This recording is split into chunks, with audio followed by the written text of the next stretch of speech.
Hello viewers, कैसे हो आप सभी। सबसे पहले एक बहुत बड़ा वेलकम आपका इस चैनल पर। मैं हूं आपका मिस्टर एक्सप्लेनर वी और आज मैं लेकर आया हूं एक बिल्कुल नई, बिल्कुल ताज़ा और बेहद ही खौफनाक कोरियन हॉरर फिल्म। इस फिल्म का नाम है सलमोगजी द व्हिस्परिंग वाटर्स। और सच बताऊं दोस्तों, जब मैंने पहली बार इस फिल्म को देखना शुरू किया तो शुरुआती 10 मिनट में ही मेरी रूह कांप गई थी, क्योंकि ये कोई काल्पनिक कहानी नहीं है। ये एक ऐसी सच्ची घटना से प्रेरित है जिसकी जड़ें एक असली झील से जुड़ी हैं। हाँ दोस्तों, बिल्कुल सही सुना आपने। असल में इस तरह की एक झील वाकई में मौजूद है और वहां पर समय समय पर कई अजीब और गरीब और दुखद हादसे भी दर्ज हुए हैं। तो उन्हीं सच्ची घटनाओं और किस्सों को आधार बनाकर यह पूरी फिल्म बनाई गई है। अब इससे पहले कि मैं आगे बढ़ूं, एक छोटी सी बात कहना चाहूंगा। यह फिल्म कहानी के लिहाज से बहुत पेचीदा है, थोड़ी उलझी हुई है और इसमें डर का डोज भी काफी हाई है। इसलिए मैंने आज खास तौर पर हर एक किरदार का नाम नोट करके रखा है, ताकि आपको कहानी समझने में बिल्कुल कोई दिक्कत ना हो और आप हर ट्विस्ट को आसानी से फॉलो कर पाएं। चलिए दोस्तों, अब बिना कोई और देरी किए सीधा चलते हैं हमारी आज की डरावनी कहानी की तरफ।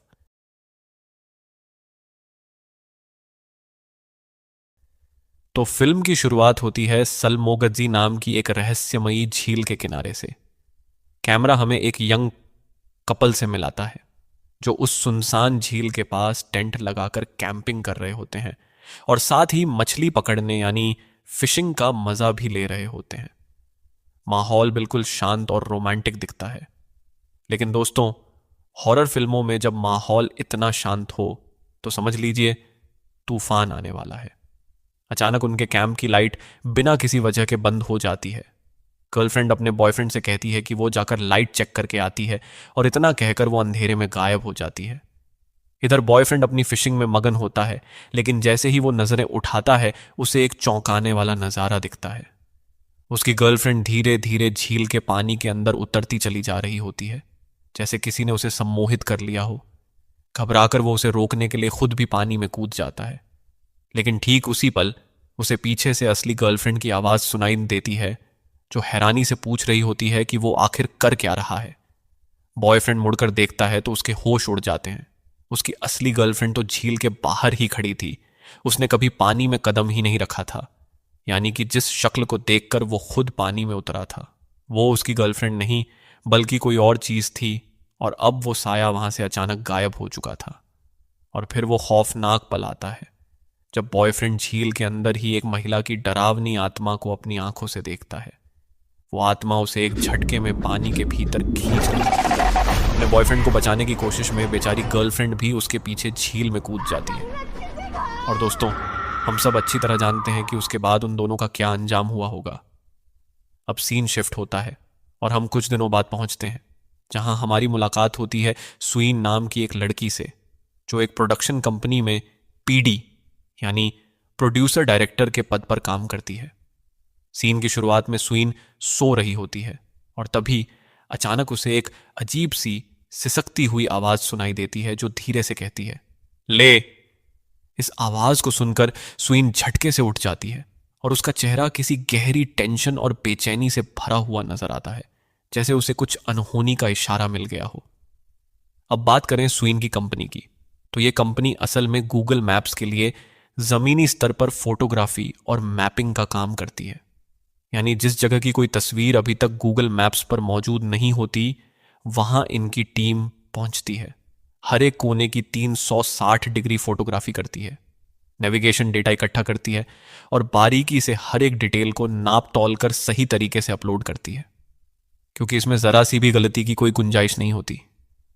संयोग से वो दिन वीकेंड का था और लगभग सारे एम्प्लॉय की छुट्टी तय थी। लेकिन अचानक कंपनी के डायरेक्टर ने एक इमरजेंसी मीटिंग बुला ली, क्योंकि उन्होंने कैप्टन यू और उसकी टीम को कुछ समय पहले सलमोगजी झील की फोटोग्राफी के लिए भेजा था। दिक्कत यह थी कि जो तस्वीरें वहां से क्लिक होकर वापस आई थीं, वो बहुत ही अजीब, बेचैन करने वाली और सीधे शब्दों में कहें तो बेहद भयानक थीं। और उन तस्वीरों के अंदर ऐसा कुछ कैद हो गया था जिसने सबकी रूह हिला दी थी। जाहिर तौर पर इसका सीधा असर कंपनी की साख पर पड़ रहा था। खुद गूगल की तरफ से भी और कंपनी के सीईओ की तरफ से भी काफी भारी दबाव बनाया जा रहा था कि आखिर ऐसी डरावनी तस्वीरें उनके प्लेटफॉर्म पर कैसे अपलोड हो गई। और सबसे चिंता की बात यह थी कि ये अपलोड डायरेक्टर की मंजूरी के बिना ही हो गया था। मतलब इस तरह की कोई भी तस्वीर अपलोड करने का ऑर्डर किसी ने नहीं दिया था। हर बार ऐसे सेंसिटिव प्रोजेक्ट्स को पहले बारीकी से क्रॉस चेक किया जाता है, हर एंगल से वेरीफाई किया जाता है और तभी उसे लाइव किया जाता है। लेकिन इस बार जैसे किसी अदृश्य ताकत ने खुद ब खुद उस तस्वीर को अपलोड कर दिया था, जिसे डायरेक्टर ने किसी तरह तुरंत हटवाया। और एक और परेशान करने वाली बात यह थी कि यह डरावनी तस्वीर खुद उनकी कंपनी के आधिकारिक नाम से अपलोड हुई थी, जबकि असल में किसी ने भी इसे ना तो शूट करने को कहा था और ना ही अपलोड करने की इजाजत दी थी। इसलिए इससे पहले कि कंपनी पर मुकदमा हो जाए, उन्हें बैन कर दिया जाए या उन पर कोई भारी जुर्माना ठोक दिया जाए, डायरेक्टर के लिए जरूरी हो गया था कि आज ही इसी दिन उस पूरी लोकेशन का सही जीपीएस डेटा और मैपिंग दोबारा वेरीफाई करवाई जाए, ताकि यह साबित हो सके कि गलती जानबूझकर नहीं हुई थी। इसी मीटिंग में डायरेक्टर सबको वो भयानक तस्वीर दिखाता है और उसे देखकर सबकी सांसें थम जाती हैं। कैप्टन यू की क्लिक की हुई फोटो में सलमोगजी झील के भीतर एक बेहद डरावनी सड़ी हुई शक्ल वाली औरत का साया साफ नजर आ रहा होता है। गूगल इस तरह की तस्वीर को अपने मैप्स पर बिल्कुल नहीं रखना चाहता, इसलिए वो तुरंत उस फोटो को हटाने का आदेश देता है। सबसे चौंकाने वाली बात तो ये थी जो डायरेक्टर बताता है कि उस तस्वीर में किसी भी तरह की एडिटिंग, फोटोशॉप या एआई जनरेशन का इस्तेमाल नहीं हुआ था। यानी वो जो भी कुछ भी था वो 100% असली था, कैमरे में सीधा कैद हुआ था। इसी वजह से वो तस्वीर इतनी रहस्यमयी बन जाती है। आखिर वो साया था क्या? और अब इस मुसीबत से निकलने का एक ही रास्ता था, किसी को उस झील पर वापस भेजा जाए ताकि वहां की नई और साफ सुथरी तस्वीरें ली जा सकें और उन्हें पुरानी डरावनी फोटो की जगह गूगल मैप्स पर अपडेट किया जा सके। अब डायरेक्टर अपनी टीम में से किसी एक को सलमोगजी झील भेजने के लिए नाम पूछता है ताकि वो वहां जाकर नई तस्वीरें खींच सके। मगर हैरानी की बात यह थी कि कोई भी अपनी मर्जी से वहां जाने को तैयार नहीं था। आखिर वीकेंड का दिन कौन बर्बाद करना चाहेगा, खासकर एक ऐसी जगह पर जिसकी तस्वीर ने सबको डरा कर रखा था। लेकिन तभी अचानक सुइन खुद आगे बढ़कर वॉलंटियर कर देती है और यही बात डायरेक्टर को हैरान कर देती है, क्योंकि सुइन की तो वैसे भी छुट्टी मंजूर थी। मगर सुइन सिर्फ ये कहती है कि उसके लिए ड्यूटी हमेशा पहले आती है। लेकिन दोस्तों, असली सच्चाई कुछ और ही थी। दरअसल ये काम पहले सुइन को ही सौंपा गया था, लेकिन उसने चुपचाप कैप्टन यू को अपनी जगह वहां भेज दिया था। और कैप्टन यू जब सलमोगजी झील पर तस्वीरें खींचने पहुंचा तो उस दिन के बाद से वो जैसे हवा में गायब हो गया। ना उसका फोन उठता, ना मैसेज का कोई जवाब आता और ना ही वो ऑफिस लौटा। सब यही समझ रहे थे कि शायद कैप्टन यू तबीयत खराब होने की वजह से घर पर आराम कर रहा होगा। इसी बीच ऑफिस के बाहर सुइन का एक्स बॉयफ्रेंड कीते उससे टकरा जाता है। वो उसे सलमोगजी झील जाने से मनाने की पूरी कोशिश करता है, क्योंकि उसे पता था वो जगह बहुत ही खतरनाक है। लेकिन सुइन उसकी एक बात नहीं सुनती और उल्टा ताना मारती है कि अगर उसे इतनी चिंता थी तो यह फिक्र उसे बहुत पहले दिखानी चाहिए थी, अब नहीं। अब हमारी मुलाकात होती है उस पूरी टीम से जो सुइन के साथ सलमोगजी झील जाने वाली है। इस टीम में 2 नए सदस्य शामिल होते हैं, सेचोंग और चोंगबिन, और साथ में एक कैमरामैन कुंगचुन और उसका बड़ा भाई कुंगते भी होता है। पूरी टीम अपना जरूरी सामान एक वैन में पैक करके सलमोगजी झील की तरफ रवाना हो जाती है। रास्ते में सेचोंग, जो पैरानॉर्मल कहानियों में काफी दिलचस्पी रखती है, बाकी सबको झील से जुड़े डरावने किस्सों के बारे में बताना शुरू करती है। उन्हीं किस्सों में वो उस कपल का जिक्र भी करती है जो फिल्म की शुरुआत में हमने गायब होते देखा था, और अफवाहों के मुताबिक वो दोनों झील में डूबकर हमेशा के लिए खत्म हो गए। उनकी बॉडी तक कभी बरामद नहीं हुई। सेचोंग आगे बताती है कि असल में वाटर घोस्ट यानी पानी की आत्माएं सामान्य भूतों से कहीं ज्यादा खतरनाक होती हैं, क्योंकि वो लोगों को बहला फुसलाकर अपने पीछे झील के अंदर खींच लेती हैं और फिर डुबा डुबा कर उन्हें खत्म कर देती हैं। और एक बार जो इनके चक्कर में फंस गया, उसे बचाया जाना नामुमकिन हो जाता है। मगर इन डरावनी बातों को सुनकर कुंगचुन जरा भी डरता नहीं।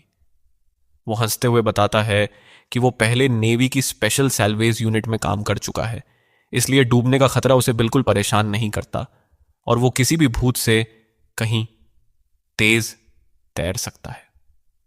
फिर सेचोंग एक और रोंगटे खड़े कर देने वाला किस्सा सुनाती है कि वो झील दरअसल पहले एक प्राचीन कब्रिस्तान हुआ करती थी, लेकिन सरकार ने वहां की कब्रें हटाए बिना ही पूरी जगह पानी से भर दी। नतीजा ये हुआ कि उन सभी कब्रों में दफन आत्माएं अब उस झील की हर बूंद में रहती हैं। यानी वो सारी भटकती हुई रूहें मिलकर ही इस झील का निर्माण करती हैं। और यही झील जीवन और मृत्यु के बीच का एक रहस्यमयी पुल या क्रॉसिंग पॉइंट मानी जाती है। कुंगचुन इन सारी बातों को सिरे से नकार देता है। उसे ये सब बेबुनियाद अफवाहें ही लगती हैं। लेकिन सुइन के चेहरे पर जो खौफ और बेचैनी साफ झलक रही होती है, उससे साफ पता चलता है कि शायद उसे इन कहानियों की सच्चाई के बारे में कुछ ज्यादा ही पता है। थोड़ी देर ड्राइविंग के बाद ये पूरी टीम झील के पास पहुंच जाती है। जैसे ही वो पार्किंग की जगह ढूंढते हैं, उन्हें एक अजीब सा पत्थरों से बना टावर नजर आता है, जो ऐसा महसूस होता है जैसे अचानक से उनकी गाड़ी के सामने आ गया हो और उनकी गाड़ी पीछे से उससे टकरा भी जाती है। उस टावर की बनावट किसी पूजा स्थल या अल्टर जैसी दिखती है। टॉप पर चावल के दाने रखे होते हैं। जैसे ही वो गाड़ी को आगे बढ़ाते हैं, ऊपर रखे पत्थर खिसक कर नीचे गिर जाते हैं। ठीक उसी वक्त वहां एक बुजुर्ग महिला अचानक आ जाती है और सुइन और उसकी पूरी टीम पर पूरी तरह चिल्लाने लगती है, गालियां देती है। मगर जैसे ही उसकी नजर सुइन पर पड़ती है, वो अचानक एकदम शांत हो जाती है। और अजीब बात यह है कि उसे पहले से ही पता था कि सुइन किसी की तलाश में यहां आई है। वो बुजुर्ग महिला सुइन को बताती है कि वो खुद भी एक बार इस झील में गिर गई थी और लगभग खत्म ही हो गई थी। फिर वो सुइन को एक पत्थर पकड़ाती है और उसे उस टावर के सबसे ऊपर रखने को कहती है। कोरियन फोकलोर में एक पुरानी परंपरा के अनुसार अगर वो पत्थर टावर पर टिका रह जाए और नीचे ना गिरे तो सुइन की मन्नत पूरी हो जाएगी। जैसे ही सुइन पत्थर को टावर पर रखती है, अचानक एक काला राक्षसी हाथ बाहर निकलकर उसकी कलाई पकड़ लेता है और फिर पल भर में गायब हो जाता है। लेकिन हैरानी की बात, वो हाथ बाकी किसी को नजर नहीं आता, इसलिए सुइन भी अपने आप को समझा लेती है कि शायद ये उसका वहम ही था। इसके बाद बुजुर्ग महिला वहां से चली जाती है, मगर जाते जाते बाकी सबको भी टावर पर पत्थर रखकर मन्नत मांगने की सलाह देती है। उसका कहना था कि यह उन्हीं की भलाई के लिए है। एक और चीज जो ध्यान देने लायक थी, वो बुजुर्ग महिला सुइन को देखते ही जैसे झटका खाकर रुक गई थी, बिल्कुल वैसे जैसे किसी ने कोई भूत देख लिया हो। खैर, इसके बाद सुइन अपनी टीम को सामान खोलने का आदेश देती है और उन्होंने अपने साथ एक फुलाने वाली बोट भी रखी होती है। सुइन अब चाहती है कि टीम झील की तस्वीरें जल्दी से क्लिक करके वापस निकल जाए, मगर उसे जल्द ही समझ आता है कि टीम का असली मकसद कुछ और ही था। उसे एक डिब्बा गिरा हुआ नजर आता है जिसमें ढेरों कीड़े भरे होते हैं। असल में कुंगते उन कीड़ों को मछली पकड़ने के लिए साथ लाया था। उधर सेचोंग और चोंगबिन का भी अलग ही एजेंडा होता है।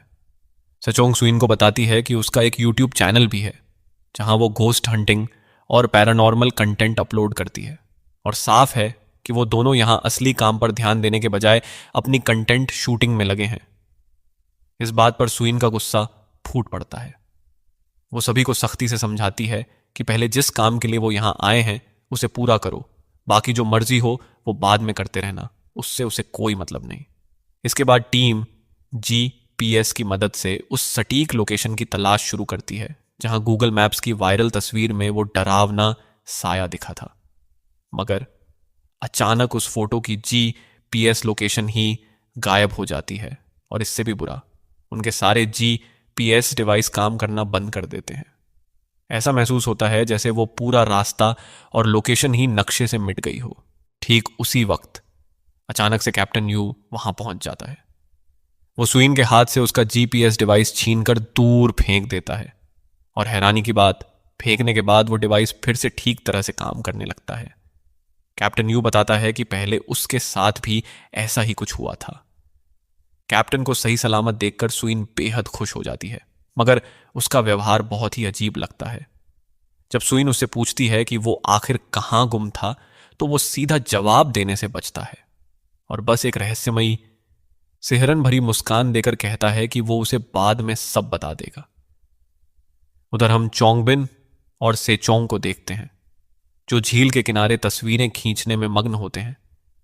मगर उन्हें भी कुछ बेहद अजीब चीजें नजर आती हैं, जैसे किनारे पर मिलने वाला एक टंगस्टन जैसा अजीब पत्थर और पानी में किसी और की भी एक अनजान परछाई। इस बीच कैप्टन और सुईन बाकी टीम को जल्द से जल्द काम पूरा कर निकलने के लिए कहते हैं। फिर वो कुंगते की पीठ पर एक 360 डिग्री कैमरा फिट करके उसे जंगल के अंदर भेज देते हैं, ताकि वो वहां का रास्ता और लोकेशन ठीक से मैप कर सके। और सुईन खुद उस कैमरे की हर हलचल पर मॉनिटर के सामने नजर रखती है। तभी सुईन को मॉनिटर पर वो जगह दिखती है जहां कुंगते जा रहा होता है, और वहां उसे एक औरत की काली परछाई नजर आती है जो पल भर में गायब हो जाती है। मगर थोड़ी देर बाद सुईन को फिर से वही परछाई दिखाई देती है और वो घबराकर कुंगते को वापस आने के लिए चिल्लाती है। मगर कुंगते सोचता है कि शायद सुईन का वहम है और वो उसकी बात इग्नोर करके आगे बढ़ता रहता है। थोड़ा और आगे जाने पर वो खुद ही उस परछाई को अपनी आंखों से बहुत तेजी से झील के पास से गुजरते देखता है। फिर भी कुंगते अपने आप को समझा लेता है कि ये उसकी आंखों का धोखा है, और वो खुद चेक करने के लिए झील के किनारे जाकर पानी में झांकता है। तभी उसे एक बेहद अजीब बात दिखती है। जब वो हिलता है तो पानी में बनती उसकी अपनी रिफ्लेक्शन बिल्कुल नहीं हिलती। वो खुद को समझाता है कि शायद उसे हेलुसिनेशन हो रहा है, मगर उधर सुईन मॉनिटर पर देखती है कि कुंगते के बिल्कुल पीछे हुलिया उसी जैसा एक भूत उसकी तरफ धीरे धीरे बढ़ रहा है। सुईन उसे चेतावनी देने के लिए जोर जोर से वॉकी टॉकी पर चिल्लाने लगती है, मगर कुंगते बुरी तरह इरिटेट होकर अपना वॉकी टॉकी ही बंद कर देता है। और ठीक उसी पल एक झटके में कहीं से एक सिर उड़कर सीधा कुंगते के ऊपर आकर गिरता है और वो फिसलकर जमीन पर गिर जाता है। जब कुंगते वॉकी टॉकी पर कोई जवाब नहीं देता तो सुईन घबराकर खुद उसे चेक करने भागती है। वहां पहुंचकर उसे झील के अंदर बालों का एक बहुत बड़ा गुच्छा तैरता दिखाई देता है, जैसे किसी का पूरा सिर पानी की सतह पर तैर रहा हो। डर के बावजूद सुईन की जिज्ञासा उस पर हावी हो जाती है और वो उस अजीब गुच्छे को नजदीक से देखने के लिए पानी में उतरती है। मगर तभी पीछे से कुंगते उसे रोक लेता है। वो बुरी तरह डरा हुआ होता है। वो बाकी सबको पूरी बात बताता है और वो सिर भी वहीं जमीन पर पड़ा होता है। जब कुंगचुन वो सिर उठाकर जमीन पर पटकता है तो असलियत खुलती है। दरअसल वो बालों के गुच्छे के अंदर चावल से भरा एक छोटा सा कटोरा छिपा होता है जो टकराकर टूट जाता है। शायद ये किसी की पुरानी धार्मिक भेंट का हिस्सा रहा हो, मगर कुंगते की कसम थी कि जो सिर उसके ऊपर गिरा वो पूरी तरह असली था। जब वो अपनी क्लिक की गई तस्वीरों और वीडियो को ध्यान से देखते हैं तो पता चलता है कि पास के पेड़ों पर भी ऐसे ही बालों के गुच्छे लटके हुए हैं। यहां से चोंग बताती है कि ये सब एक बेहद डार्क और गुप्त रिचुअल की निशानियां हैं। एक ऐसा रिचुअल जिसमें किसी व्यक्ति की मदद से झील में फंसी आत्माओं को बाहर बुलाने की कोशिश की जाती है। इन सब बातों से सुईन बेहद घबरा जाती है और वो डायरेक्टर को कॉल करके किसी और दिन वापस आने की इजाजत मांगती है, मगर डायरेक्टर इनकार कर देता है और उल्टा सबको नौकरी से निकालने की धमकी दे देता है। मजबूरी में सुईन को वहीं रुककर काम पूरा करना पड़ता है। दिक्कत यह भी थी कि 360 डिग्री कैमरा जो कुंगते इस्तेमाल कर रहा था झील में गिरने की वजह से खराब हो गया था और डायरेक्टर एक नया कैमरा भिजवा रहा था, मगर तब तक रात होनी तय थी। ऊपर से कुंगते वहां से जाना चाहता था क्योंकि उसने अपनी आंखों से एक औरत का सिर अपने ऊपर गिरते देखा था। फिर कैप्टन यू बताता है कि कुंगते के झील में गिरने के दौरान शायद जीपीएस डिवाइस भी पानी में डूब गया है और बिना उस डिवाइस के क्लिक की गई हर तस्वीर लोकेशन टैगिंग के बिना बेकार साबित होगी। इसलिए कैप्टन यू और कुंगते को फिर से उस डिवाइस की खोज में। इस बीच सुईन के एक्स बॉयफ्रेंड कीते का कॉल आता है जो बताता है कि वो खुद नया 360 डिग्री कैमरा लेकर पर्सनली उनके पास आ रहा है। सुईन उसे बताती है कि कैप्टन यू मिल चुका है, अब चिंता की कोई बात नहीं। इसके बाद सुईन झील के किनारे चुपचाप खड़ी होकर पानी को घूर रही होती है। तभी अचानक पीछे से कैप्टन यू आ जाता है और उसे डरा देता है।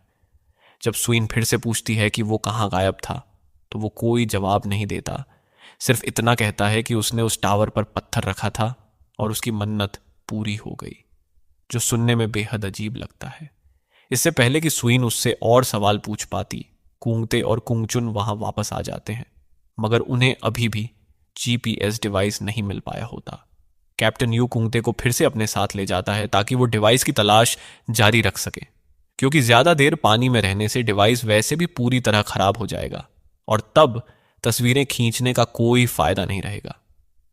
धीरे धीरे रात गहराने लगती है और हम देखते हैं कि चोंग बिन अपने साथ एक स्पेशल कैमरा लाई थी जो स्पिरिट्स को कैप्चर करने के लिए डिजाइन किया गया था।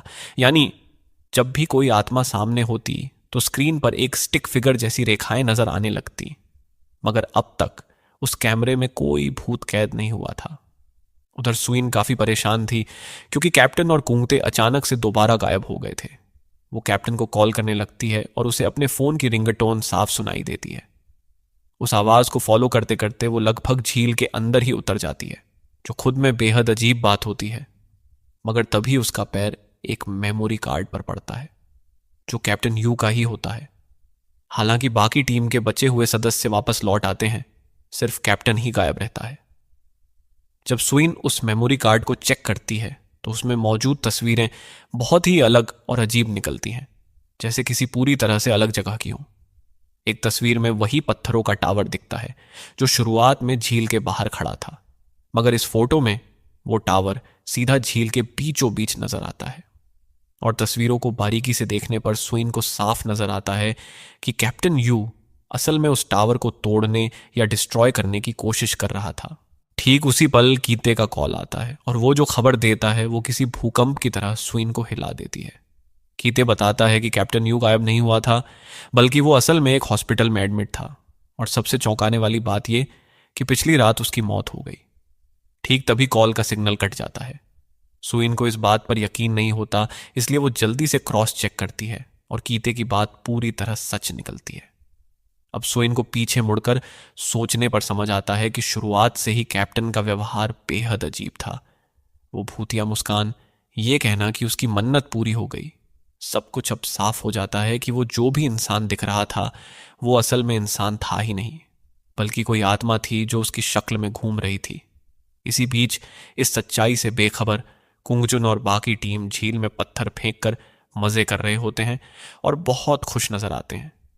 मगर अचानक उनकी हंसी गायब हो जाती है, क्योंकि पत्थर फेंकने के बाद पानी में होने वाली छपाक की आवाज रुकती ही नहीं। ऐसा लगता है जैसे वो आवाज अनंत काल तक चलती ही रहेगी। फिर एक झटके में झील की तरफ से कोई चीज तेजी से उड़कर आती है और उनकी इकलौती कैंपिंग लाइट से टकरा जाती है, जिससे चारों तरफ अंधेरा फैल जाता है। सब अपने फोन की फ्लैश लाइट जलाते हैं और जो उन्हें दिखता है वो किसी और की नहीं बल्कि एक मरे हुए कौवे की लाश थी जो उनकी लाइट से टकराई थी। उसी डरावने कौवे को देखकर सब पूरी तरह सहम जाते हैं। इतने में ही सेचोंग के बैग के अंदर से एक खरखराती हुई स्टैटिक आवाज सुनाई देने लगती है। सेचोंग बताती है कि यह आवाज उसके घोस्ट रेडियो से आ रही है, जो पहले कभी इस तरह से काम नहीं करता था। डरते डरते वो उस रेडियो को बाहर निकालती है और दूसरी तरफ से एक रहस्यमयी आवाज पूछती है कि वो लोग कुल मिलाकर कितने हैं। कुंगजुन सोचता है कि शायद ये किसी का मजाक है, इसलिए वो रेडियो छीनकर उस आवाज को ललकारता है। कहता है कि यदि वाकई वो झील में डूबकर मरा है और उसने ही उन पर मरा हुआ कौवा फेंका तो साबित करके दिखाए। मगर वो आवाज उसकी बातों का कोई सीधा जवाब नहीं देती, बस एक ही लाइन दोहराती रहती है कि उसकी मौत किसकी वजह से हुई थी। यह सुनकर सुइन बेहद डर जाती है, झट से रेडियो बंद कर देती है और बाकी सब को दो दो के ग्रुप में बांटकर कुंगते और कैप्टन को ढूंढने भेज देती है। यहां से हम देखते हैं कि सुइन और कुंगचुन एक तरफ निकल जाते हैं और चोंगबिन से चोंग दूसरी दिशा में। उधर हम कैप्टन को देखते हैं जो कुंगते को धीरे धीरे झील के बीचों बीच ले आया होता है, बिना उसे इस बात की भनक लगे। और फिर एक झटके में कैप्टन अचानक गायब हो जाता है। घबराया हुआ कुंगते अपनी फ्लैशलाइट की मदद से वापस बाहर का रास्ता ढूंढने की कोशिश करता है। उसे एक परछाई दिखती है जो तुरंत गायब हो जाती है और जैसे ही वो अपनी फ्लैशलाइट झील के अंदर डालता है तो उसके सामने एक भयानक मंजर होता है। पूरी झील में ढेरों कटे हुए सिर तैरते नजर आते हैं और वो सब उसकी तरफ खींचे चले आ रहे होते हैं। ठीक उसी वक्त एक औरत की डरावनी आत्मा पानी से बाहर निकलकर कुंगते पर हमला कर देती है। ठीक उसी समय दूसरी तरफ चोंगबिन और से चोंग के स्पेशल कैमरे में एक स्पिरिट कैप्चर होती है जो बिल्कुल कैप्टन यू जैसी दिखती है। और हैरानी की बात, वो भी ठीक उसी अंदाज में उस टावर पर पत्थर रख रही होती है जैसा उन्होंने शुरुआत में देखा था। इस बीच बेखबर सुइन भी अनजाने में झील के अंदर पहुंच जाती है और वहां पर कुंगचुन भी आ पहुंचता है। आसपास नजर दौड़ाने पर उन्हें कुंगते की लाश एक पेड़ पर लटकी मिलती है, जिसे देखकर कुंगचुन बेकाबू होकर रोने लगता है। ठीक उसी पल वो डरावनी औरत की आत्मा चोंगबिन और सेचोंग पर भी हमला कर देती है। डरकर वो दोनों दौड़ते हुए सुइन और कुंगचुन के पास पहुंच जाते हैं। अब अपने सामने कुंगते की बॉडी देखकर सबको एहसास होता है कि मामला कितना गंभीर हो चुका है। इस बीच हमें कीते दिखता है, जो 360 डिग्री कैमरा लेकर वहां पहुंच चुका होता है, मगर रास्ता भटक जाने की वजह से वो पास में बने एक घर पर पहुंच जाता है, जिसके बाहर एक छोटा सा पूजा स्थल बना होता है। तभी उस घर का दरवाजा खुलता है और कोई अदृश्य ताकत एक बुजुर्ग महिला को धक्का देकर बाहर फेंक देती है। कीते दौड़कर उसकी मदद करता है और ये वही बुजुर्ग महिला होती है जिसे हमने फिल्म की शुरुआत में देखा था और जो सुइन को देखकर पूरी तरह सिहर गई थी। मगर उसकी मदद करने की जल्दी में कीते इस बात पर ध्यान ही नहीं देता कि जिस हाथ ने उस महिला को धक्का देकर बाहर निकाला था, उसकी उंगलियां पूरी तरह काली थीं। साफ था कि वो किसी इंसान का हाथ नहीं था। अब वो बुजुर्ग महिला कीते को बताती है कि वो उसकी सच्ची खुद की बेटी है और एक दिन वो भी सलमोगजी झील में गिर गई थी, मगर किसी तरह बच निकली। उस घटना के बाद से उसका गुस्सा बढ़ गया था और उसका व्यवहार पूरी तरह बदल चुका था। दिलचस्प बात यह है कि कीते के दिशा निर्देश मांगने से पहले ही वो उसे बता देती है कि उसे पता है वो सलमोगजी झील की तरफ ही जा रहा है, ठीक वैसे जैसे उसने सुइन को भी बताया था कि वो किसी की तलाश में आई है। इस बीच कुंगचुन अपने भाई कुंगते की मौत से इतना टूट चुका होता है कि वो कैप्टन को इसका जिम्मेदार मानकर उसे खत्म कर देना चाहता है। ठीक तभी सुइन को मजबूरी में सच्चाई बताना पड़ती है। कैप्टन यू तो पहले से ही मर चुका है और जो भी उनके साथ इतने समय से घूम रहा था वो वहां की कोई बेहद बदला लेने वाली आत्मा थी, जिसने कुंगते को इसलिए मारा क्योंकि वो झील में गिर गया था और एक बार जो झील के अंदर चला गया वो वापस नहीं लौट सकता। मगर तभी अचानक वही कैप्टन फिर वहां आ जाता है, जो असल में वही आत्मा होती है। वो दो पत्थर एक साथ टकराकर एक भड़काने वाली आवाज पैदा कर रहा होता है। कैप्टन को देखकर कुंगचुन का गुस्सा सिर पर चढ़ जाता है और वो उसे खत्म करने के लिए उसके पीछे दौड़ता है। सब उसे रोकने की पुरजोर कोशिश करते हैं, मगर वो किसी की नहीं सुनता। कैप्टन उसे लालच देकर झील तक खींच लाता है और हर किसी के बहुत मनाने के बावजूद कुंगचुन झील के अंदर उतर जाता है। उसे लगता है कि उसने आखिरकार कैप्टन को पकड़ लिया है, मगर असल में जिसे उसने पकड़ा वो एक बेहद डरावनी सड़ती हुई लाश थी। ठीक उसी पल वो बदला लेने वाली आत्मा कुंगचुन को पानी में दबाकर हमेशा के लिए डुबा देती है, उसे गहराई में खींच ले जाती है। ये सब अपनी आंखों से देखकर सुइन, चोंगबिन और सेचोंग घबराकर गाड़ी में बैठ जाते हैं और वहां से भागने की कोशिश करते हैं। उन्हें ध्यान आता है कि वो पत्थरों वाला टावर अब वहां से पूरी तरह गायब हो चुका है। वो जीपीएस ऑन करते हैं ताकि निकलने का रास्ता मिल सके, मगर सबसे अजीब बात यह थी कि जीपीएस अब काम कर रहा था, जबकि उन आत्माओं को तो उन्हें वहां से बाहर नहीं जाने देना था और सच में उन्हें बार बार घूमकर वही पुरानी जगह पर वापस ला दिया जाता है। आखिरकार वो जीपीएस को पूरी तरह नजरअंदाज करके बस मन मुताबिक रैंडम मोड लेने लगते हैं। ठीक उसी समय अचानक उनकी गाड़ी के सामने कीते आ जाता है, जो शीशे पर हाथ मार मार कर उन्हें रोकने की कोशिश कर रहा होता है। पहले वो उसे कोई आत्मा समझकर डर जाते हैं, मगर फिर पहचान लेते हैं कि वो असल में कीते ही हैं। उसी पल सुइन, चोंगबिन और सेचोंग को होश आता है कि उनकी गाड़ी सीधा झील की तरफ बढ़ रही थी और कीते की गाड़ी तो उनसे भी पहले झील में जाने वाली थी, मगर वो किसी तरह बच गया। कीते उन्हें बताता है कि उसकी मुलाकात उस बुजुर्ग महिला से हुई थी जिनसे उन सबकी शुरुआत में मुलाकात हुई थी। उस महिला के मुताबिक जो इंसान एक बार झील में गिर जाता है वो जिंदा वापस नहीं आता, मगर उसकी बेटी किसी तरह बच निकली थी, जो खुद में बेहद अजीब बात है। जब गीते ने उससे पूछा कि वो कैसे बची, तो उसने उसे वही पत्थर पकड़ाया और कहा कि टावर पर रखो और मन्नत मांगो। कीते आगे बताता है कि वो पत्थर सिर्फ और सिर्फ मर चुके लोगों को दोबारा देखने या जिंदा करने से जुड़ी मन्नतें ही पूरी करता है। अब सब अपनी अपनी मन्नतें खुलकर बताते हैं। चोंगबिन कहता है कि उसने अमीर बनने की मन्नत मांगी थी, मगर वो पूरी नहीं हुई। सेचुंग दावा करती है कि उसने तो कुछ मांगा ही नहीं था, हालांकि उसके चेहरे पर एक अजीब सी घबराहट साफ झलकती है। फिर सुइन भी बोल उठती है कि शायद कैप्टन यू इसी पत्थर की मन्नत की वजह से बच निकला, क्योंकि उसने टावर को तोड़ा था और उसकी मन्नत पूरी हो गई। मगर अब वो टावर अपनी जगह से गायब है, इसलिए कोई नहीं जानता वो आखिर कहाँ है। सुइन का अंदाजा है कि शायद वो टावर कैप्टन की उन तस्वीरों जैसा ही अब झील के बीचों बीच पहुंच गया हो। मगर उसे ये डर भी सताता है कि हो सकता है ये सब उस बुरी आत्मा का जाल हो, ताकि वो उन्हें झील में डुबाकर खत्म कर सके। माहौल में तनाव बहुत बढ़ चुका होता है, तो उसे थोड़ा शांत करने के लिए कीते और सुइन कीते की गाड़ी से कुछ ड्रिंक्स लाने चले जाते हैं। मगर उनकी गाड़ी के अंदर बैठे चोंग बिन फिर से सेचोंग से उसकी मन्नत के बारे में पूछता है। इस बार डरते डरते वो सच बता देती है। जब वो वहां पहुंची थी तो उसने मन्नत मांगी थी कि वो अपनी जिंदगी में एक बार सच में किसी असली भूत को देख सके, और अब वो खुद इस बात से बेहद सहमी हुई थी। यह सुनकर चोंगबिन को एहसास होता है कि इसका मतलब है उनके बीच कोई असल में भूत है, या फिर किसी आत्मा ने उसे कब्जे में ले लिया है।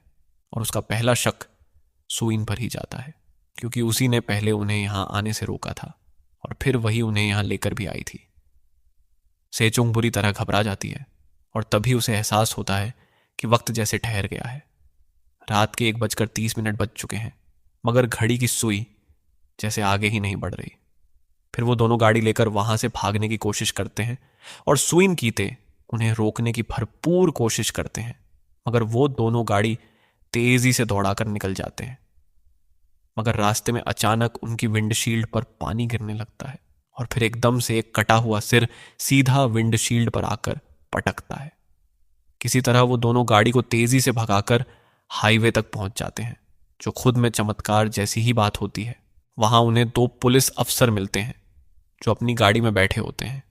वो दोनों मदद के लिए उनसे गुहार लगाते हैं, मगर एक अफसर चोंगबिन को कहता है कि उसे उनकी गाड़ी स्टार्ट करने में मदद चाहिए, और उसका साथी अफसर पास खड़ी उनकी गाड़ी में ही बैठ जाता है ताकि सेचोंग का बयान लिया जा सके आखिर क्या हुआ था उनके साथ।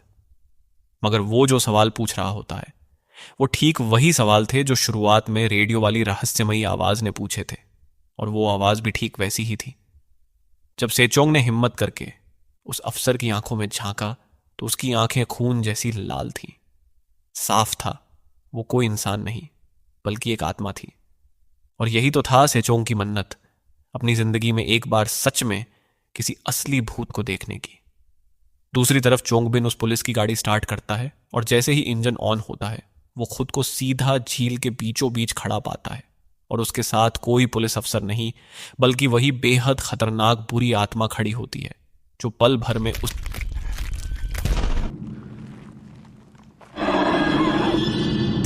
इधर कीते और सुइन को कुंगते की लाश के पास सेचोंग का आईपैड मिलता है, जिसमें कैप्टन का वही मेमोरी कार्ड लगा होता है। उन तस्वीरों से उन्हें पता चलता है कि असली टावर अब झील की दूसरी तरफ जा पहुंचा है। ठीक उसी वक्त वॉकी टॉकी पर सेचोंग के चीखने की आवाज सुनाई देती है। दोनों दौड़कर उसके पास पहुंचते हैं, जहां सेचोंग पूरी तरह सहमी हुई गाड़ी के नीचे छुपी हुई मिलती है। जैसे ही सुइन उसे बाहर निकालने के लिए गाड़ी के नीचे झुकती है तो उसे एक झटका लगता है। गाड़ी की ड्राइविंग सीट पर बैठा होता है कोई और नहीं बल्कि चोंगबिन, और साफ था कि उस पर किसी आत्मा का कब्जा हो चुका है। ठीक समय पर कीते सुइन को बाहर निकाल लेता है, मगर सेचोंग गाड़ी के नीचे आने से बच नहीं पाती और खत्म हो जाती है। सेचोंग को खत्म करने के बाद चोंगबिन गाड़ी से बाहर निकलता है, अपनी गर्दन बेहद डरावने और अप्राकृतिक तरीके से मोड़ता है, एक भयानक मुस्कान देता है, और फिर उसे भी खत्म कर दिया जाता है। अब बचे हुए लोगों के पास सिर्फ एक ही रास्ता रहता है, उस टावर को नष्ट करना। कीते अपनी फुलाने वाली बोट में हवा भरकर झील को पार करने की तैयारी करता है, मगर सुइन को अचानक एक संदेह होता है। कीते को आखिर इस बोट के बारे में और इसकी सही जगह के बारे में कैसे पता? वो तो यहां अभी अभी ही पहुंचा था, और फिर वो चौंकाने वाला सच सामने आता है। कीते असल में कैप्टन यू का रूप ले चुका वही बुरी आत्मा है। वो सुइन को बताता है कि सलमोगजी झील ने असल में सुइन को चुना था, मगर उसकी जगह कैप्टन यू को यहां आना पड़ा, और इसी वजह से उसकी जान गई। ठीक तभी असली कीते झील के किनारे खड़ा दिखाई देता है, जो सुइन को इस आवाज की बातों पर भरोसा न करने की चेतावनी देता है, और सुइन झटके से होश में आ जाती है। अब कैप्टन के रूप में मौजूद वो बुरी आत्मा सुइन से कहती है कि वो भी कीते को इसी तरह झील में बुला ले जैसे उसने बाकी सबको बुलाया था।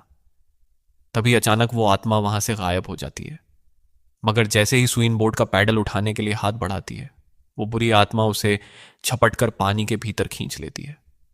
उसे बचाने के लिए किनारे पर खड़ा असली कीते बिना सोचे झील में कूद पड़ता है। वहां पानी के अंदर उसे एक भयानक मंजार दिखता है, मानो किसी आर्मी की तरह ढेरों लाशें खड़ी हों। कीते सुइन को बचाने की हर मुमकिन कोशिश करता है।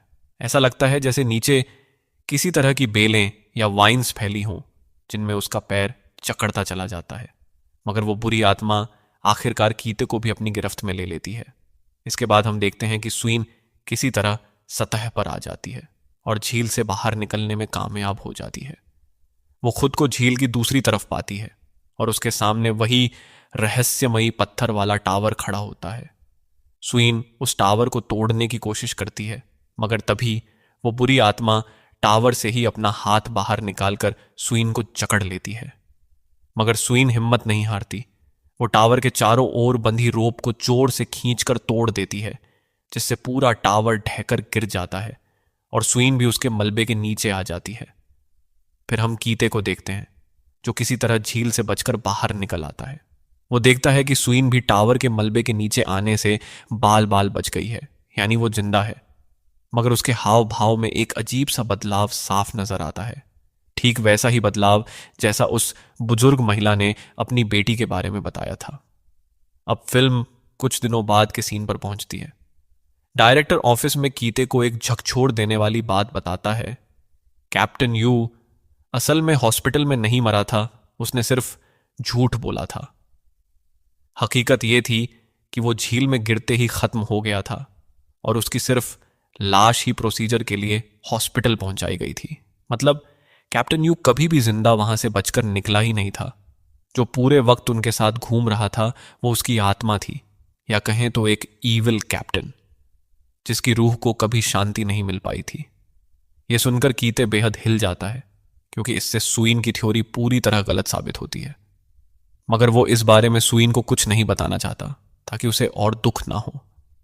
दरअसल सुइन को लगता था कि शायद कैप्टन यू ने टावर तोड़ने की वजह से ही झील से बच पाने में कामयाबी पाई थी, मगर सच्चाई में ऐसा कुछ हुआ ही नहीं था। मेरा अपना मानना है कि शायद वो बुरी आत्मा खुद को आजाद करने और अपनी ताकत बढ़ाने के लिए ही उस टावर को तोड़ना चाहती थी। कहीं ना कहीं वो टावर ही उन आत्माओं को बांध कर रखे हुए था। खैर, अब हम देखते हैं कि कीते सुइन के पास जाता है, जो बहुत ही शांत, सुन्न और खामोश खड़ी होती है। अचानक कीते के ऑफिस के लेफ्ट साइड वाले सिंक से सलमोगजी झील का जैसा पानी रिसना शुरू हो जाता है, और यहीं फिल्म का सबसे बड़ा ट्विस्ट सामने आता है। असलियत में कीते वहां से कभी बाहर निकला ही नहीं था। वो खुद को सीधा सलमोगजी झील के बीच में खड़ा पाता है, और पानी के अंदर उसे सुइन की आत्मा भी नजर आती है। सुइन उसे एक आखिरी चुभने वाली बात याद दिलाती है, कभी भी जो भी आंखों के सामने दिखे उस पर भरोसा मत करना। और इसी रहस्यमयी अधूरे एहसास के साथ सलमोगजी द विस्परिंग वाटर्स की कहानी यहीं खत्म हो जाती है। तो दोस्तों, ये थी सलमोगजी द विस्परिंग वाटर्स की पूरी कहानी, जो एक सच्ची घटना से प्रेरित होकर बनाई गई है। अब चलिए इस फिल्म सबसे ठोस और दिलचस्प थ्योरी पर बात करते हैं। मैं यहां फालतू इधर उधर की कमजोर थ्योरी पर वक्त बर्बाद नहीं करूंगा। थ्योरी ये कहती है कि शुरुआत से जो ऑफिस का माहौल और जो भी कुछ हम देखते हैं वो सब हमारी आंखों का धोखा हो सकता है।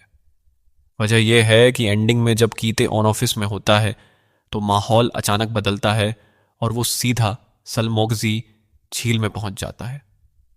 उसी तर्ज पर शुरुआत में जिसे झील पर जाना था वो सुइन ही थी, और वो वाकई वहां गई भी थी और वहीं डूब कर खत्म हो गई। यानी सुइन वही बुजुर्ग महिला की बेटी हो सकती है जो वापस लौटने के बाद पूरी तरह बदल गई थी। और जो शुरुआती फोटो में गूगल मैप्स पर दिखा भूत था वो कोई और नहीं, खुद सुइन ही थी, क्योंकि एंडिंग में हम सुइन को ठीक वैसे ही रूप में झील के अंदर देखते हैं जिससे कीते की हालत बिगड़ जाती है। असल में सुइन ने खुद आखिर में कहा भी था कि आंखों से दिखने वाली हर चीज पर भरोसा मत करना। इसी थ्योरी के मुताबिक वो बुजुर्ग महिला सुइन को देखकर इसलिए चौंकी थी क्योंकि शायद उसने उसे घर के किसी कमरे में बंद करके छोड़ा था, मगर अब वो बाहर थी। याद करिए, शुरुआत में जब सुइन उठती है तो उसका बिहेवियर बहुत अजीब था। उसे झील की आवाज सुनाई दी थी, मगर वो तो वहां गई ही नहीं थी, तो वो बिना झील पर गए कैसे उससे जुड़ गई? इसलिए संभव है कि सुइन ही पहली विक्टिम थी, मगर किसी तरह उसकी मां ने टावर पर पत्थर रखकर मन्नत मांगी कि उसकी बेटी वापस आ जाए, और बस सुइन उस रूप में लौट आई। यही वजह है कि बाद में कैप्टन यू ने भी कहा था कि अगर सुइन को झील की हकीकत पहले से पता थी तो उसने उसे वहां मरने के लिए क्यों भेजा। दरअसल कैप्टन का यही इशारा था कि जैसे वो बाकी सबको झील में लेकर आई, अब वो कीते को भी बुला रही है, और यही दिखाता है कि एक बार जो झील में चला गया वो जिंदा वापस नहीं आता। उसकी आत्मा हमेशा वहीं एक लूप में भटकती रहती है और किसी को इसका एहसास भी नहीं होता। बुजुर्ग महिला शुरुआत से ही जानती थी कि वहां असल में क्या चल रहा है, इसलिए उसे पता था कि सुइन किसी को देखना चाहती है। सुइन को पूरी हकीकत मालूम होने के बावजूद वो जानबूझकर अपनी पूरी क्रू को वहां ले गई। चोंगबिन ने गाड़ी में जो शक जताया था वो भी एकदम सही निकलता है। कैप्टन ने भी सुइन को कहा था कि बाद में उसे सब कुछ खुद ही समझ आ जाएगा। मेरा मानना है कि वो बुजुर्ग महिला सिर्फ अपनी बेटी को इस दुनिया में बनाए रखने के बदले में बार बार किसी ना किसी को बलि चढ़ाती रही होगी। शायद इसीलिए वो हर किसी को टावर पर पत्थर रखकर मन्नत मांगने के लिए उकसाती है, ताकि यह सिलसिला चलता रहे। क्योंकि हर मन्नत की एक कीमत होती है, और उस कीमत को ना चुकाने के लिए शायद उस महिला को बार बार किसी और की बलि देनी पड़ती हो। और ये झील ऐसी जगह है जहां लोग खत्म होने के बाद भी एक अनंत लिम्बो यानी बीच की दुनिया में फंस जाते हैं, जहां वो खुद यही सोचते रहते हैं कि वो वाकई जिंदा हैं या नहीं। खैर दोस्तों, फिलहाल जो भी कहानी हमने देखी वो पूरी तरह सुइन के नजरिए से ही दिखाई गई थी, या फिर हो सकता है कि सुइन की मन्नत कैप्टन को देखने की नहीं बल्कि किसी और चीज की रही हो। तो दोस्तों, ये थी मेरी कुछ सबसे ठोस थ्योरी और पॉइंट्स इस बेहद खौफनाक और दिमाग घुमा देने वाली फिल्म सल्मोगजी द व्हिस्परिंग वाटर्स पर।